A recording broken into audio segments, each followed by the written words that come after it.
Halo adik-adik, sekarang kita akan melanjutkan materi kita mengenai transpos dan operasi matriks. Yang pertama yaitu tentang transpos matriks. Transpos matriks dihasilkan dengan mengubah kolom matriks menjadi baris matriks atau sebaliknya. Nah, misal, terdapat matriks A yang berordo 2 dikali 3, yaitu dengan banyak baris 2 dan banyak kolom, yaitu 3. Transpos dari matriks A atau yang dinotasikan dengan A pangkat B adalah, kita lihat, elemen dari baris pertama untuk matriks A yaitu negatif 2, 5, 7. Nah, kemudian kita ubah elemen baris dari matriks A tersebut menjadi elemen kolom dari matriks transpos. Kemudian, baris kedua dari matriks A yaitu 6, negatif 1, 9. Nah, baris kedua dari matriks A kita ubah menjadi kolom kedua dari matriks transpos. Sehingga kita mendapatkan matriks transpos dengan ordo 3 dikali 2. Baik, setelah kita mengenali tentang transpos matriks, sekarang kita akan beranjak pada operasi matriks. Yang pertama yaitu mengenai penjumlahan matriks. Nah, kedua matriks dapat dijumlahkan jika ordo dari kedua matriks tersebut sama, dan dapat dilakukan dengan cara menjumlahkan elemen-elemen yang seletak. Coba kita simak soal berikut ini.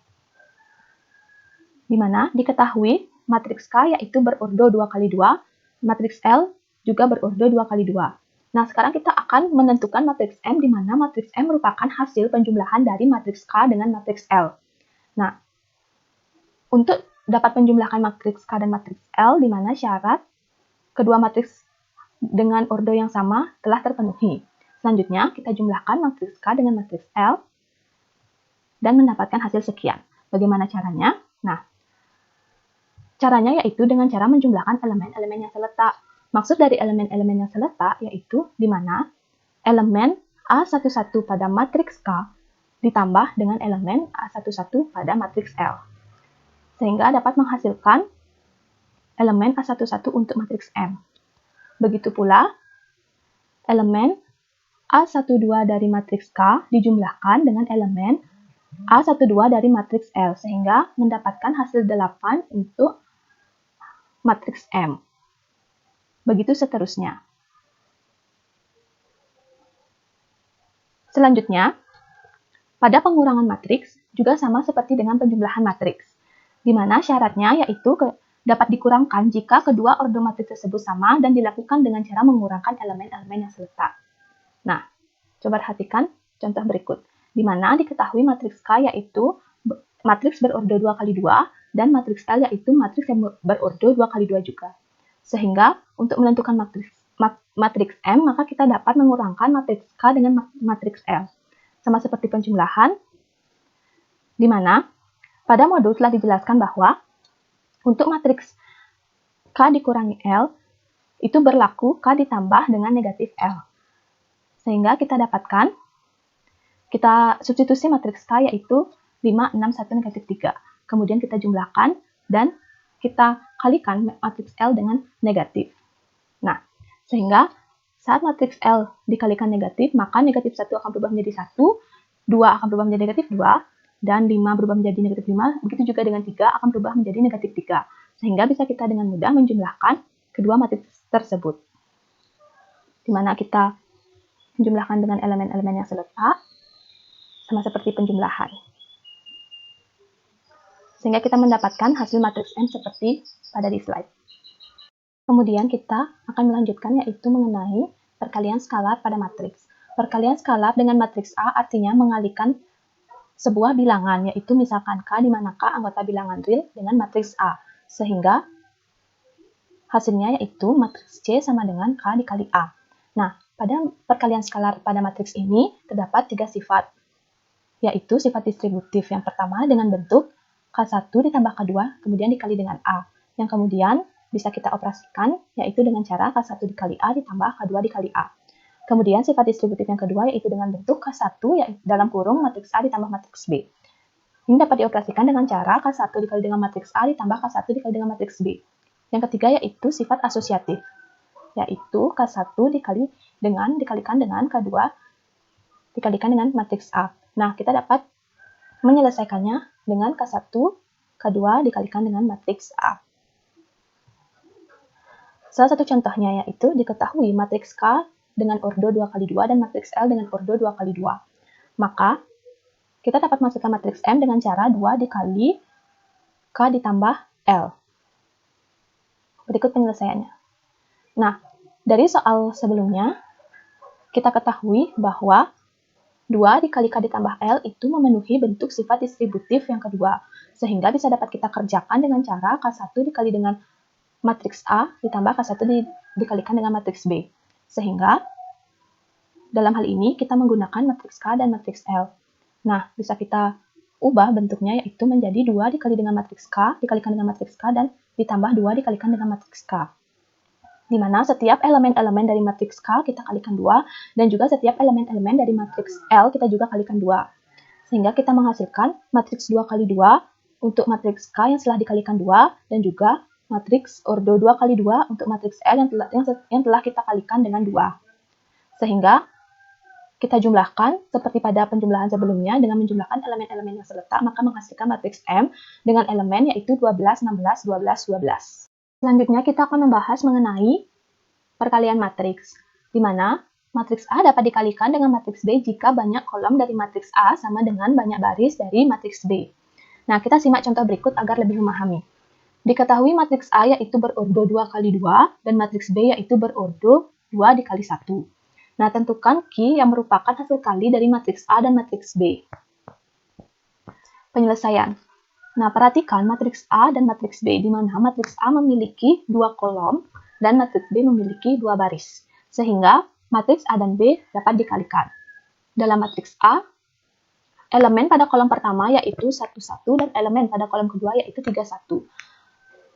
Dan elemen pada baris pertama dari matriks B yaitu 1, dan elemen dari baris kedua pada matriks B yaitu 2.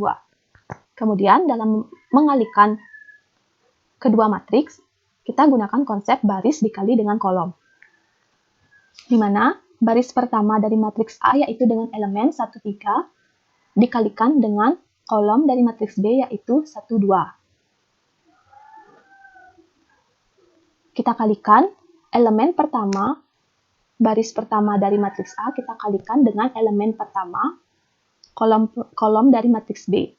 Kemudian elemen kedua dari matriks A pada baris pertama kita kalikan dengan elemen kedua dari matriks B. Kemudian kita hasilkan dan kita jumlahkan hasil perkaliannya. Selanjutnya, untuk baris kedua kita dapatkan yaitu dengan menjumlahkan baris kedua dari matriks A dengan kolom dari matriks B. Di mana elemen pertama baris kedua dari matriks A kita kalikan dengan elemen pertama dari kolom matriks B, sehingga menghasilkan 1. Kemudian, elemen kedua, baris kedua dari matriks A kita kalikan dengan elemen kedua pada kolom matriks B, sehingga kita menghasilkan 2 dan kemudian hasilnya dijumlahkan. Dan menghasilkan yaitu matriks Q dengan elemen 7, 3. Nah, dalam hal ini, kita lihat bahwa matriks A berordo 2 kali 2 dan matriks B berordo 2 dikali 1. Dalam hal ini akan menghasilkan matriks yang berordo 2 dikali 1. Di mana pada modul telah dijelaskan jika suatu matriks berordo M kali N dikalikan dengan matriks berordo N dikali P akan menghasilkan matriks yang berordo M kali P. Sehingga hal tersebut terbukti pada contoh Q sama dengan matriks A dikalikan dengan matriks B. Kemudian, pada pemangkatan matriks hanya berlaku pada matriks persegi. Misalkan matriks A adalah matriks persegi dengan ordo N kali N, maka A pangkat 2, matriks A pangkat 2 akan berlaku matriks A dikali dengan matriks A, matriks A pangkat 3 akan berlaku matriks A dikali dengan matriks A pangkat 2, dan seterusnya. Contohnya, diketahui matriks A yaitu berordo 2 kali 2, maka tentukan A pangkat 2. Nah, ingat bahwa A pangkat 2 adalah matriks A dikali dengan matriks A. Maka dapat dituliskan yaitu matriks A yang berordo 2 dikali 2 dikalikan dengan matriks A yang juga berordo 2 kali 2. Nah, syarat dari perkalian yaitu di mana baris dari matriks yang pertama itu sama dengan kolom dari matriks yang kedua. Bisa kita lihat baris yang pertama yaitu berjumlah 2. Maksudnya kolom dari matriks yang pertama yaitu berjumlah 2 dan baris dari matriks kedua yaitu berjumlah 2 juga, sehingga matriks tersebut dapat dikalikan. Untuk mengalikan suatu matriks persegi, maka pertama kita akan mengalihkan baris pertama dari matriks pertama dengan kolom pertama dari matriks kedua. Nah, sehingga pada proses perkalian seperti tadi, kita hasilkan 1 dikali 1 ditambah 3 dikali 1 yang terletak pada A11. Karena kita mengalihkan baris pertama pada matriks pertama dengan kolom pertama pada matriks pertama, sehingga hasilnya terletak pada A11. Kemudian selanjutnya, kita akan mengalihkan baris pertama dengan kolom kedua, yaitu hasilnya akan terletak pada baris pertama di kolom kedua. Kemudian, kita lakukan perkalian baris kedua dengan kolom pertama, sehingga hasilnya akan juga terletak di baris kedua kolom pertama. Selanjutnya, kita akan mengalihkan baris kedua dengan kolom kedua, sehingga hasilnya juga akan terletak pada baris kedua dan kolom kedua. Setelah kita menjumlahkan hasil perkalian tersebut, maka kita dapatkan matriks A pangkat 2. Bagaimana? Apakah kalian sudah paham sekarang? Nah, seperti pesan pada slide, ayo latihan soal lebih banyak lagi agar lebih memahami. Thank you for watching.